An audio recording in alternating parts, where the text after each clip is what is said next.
Walt Whitman has somewhere a fine and just distinction between loving by allowance and loving with...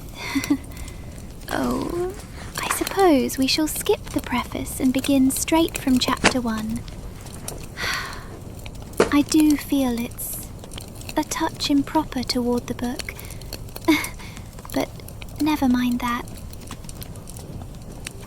To put it lightly,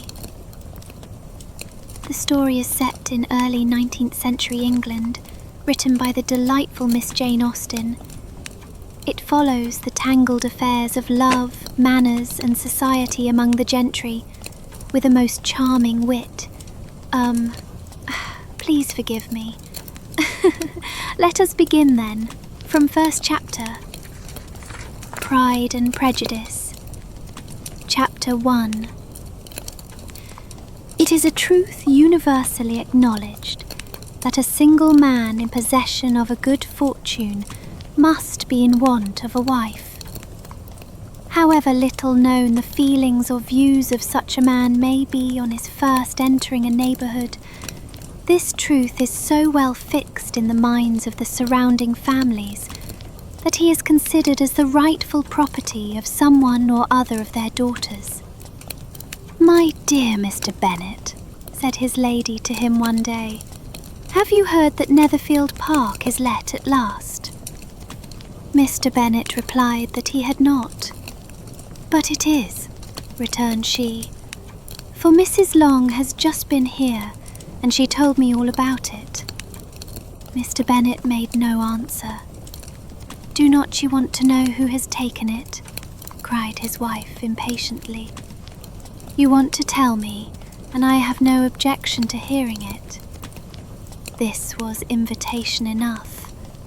"Why, my dear, you must know, Mrs. Long says that Netherfield is taken by a young man of large fortune from the north of England, that he came down on Monday in a chaise and four to see the place, and was so much delighted with it that he agreed with Mr. Morris immediately, that he is to take possession before Michaelmas, and some of his servants are to be in the house by the end of next week." "What is his name?" "Bingley." "Is he married or single?" "Oh, single, my dear, to be sure. A single man of large fortune, 4,000 or 5,000 a year. What a fine thing for our girls." "How so? How can it affect them?" "My dear Mr. Bennet," replied his wife, "how can you be so tiresome? You must know that I am thinking of his marrying one of them." "Is that his design in settling here?" "Design? Nonsense! How can you talk so? But it is very likely that he may fall in love with one of them, and therefore you must visit him as soon as he comes." "I see no occasion for that. You and the girls may go, or you may send them by themselves, which perhaps will be still better, for as you are as handsome as any of them, Mr. Bingley might like you the best of the party." "My dear, you flatter me. I certainly have had my share of beauty, but I do not pretend to be anything extraordinary now. When a woman has 5 grown-up daughters, she ought to give over thinking of her own beauty. In such cases, a woman has not often much beauty to think of."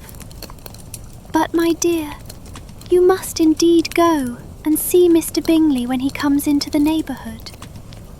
It is more than I engage for, I assure you."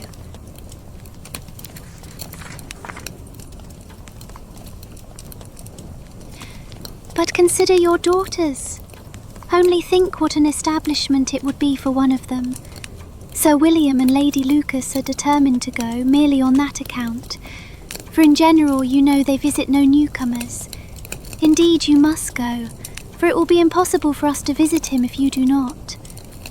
"You are over-scrupulous, surely.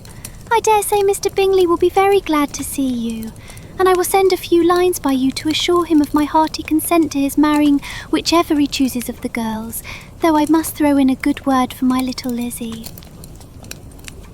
"I desire you will do no such thing. Lizzie is not a bit better than the others. and I am sure she is not half so handsome as Jane, nor half so good-humoured as Lydia. But you are always giving her the preference."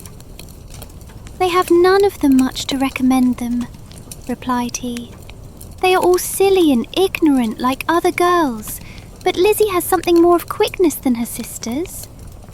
Mr. Bennet, how can you abuse your own children in such a way?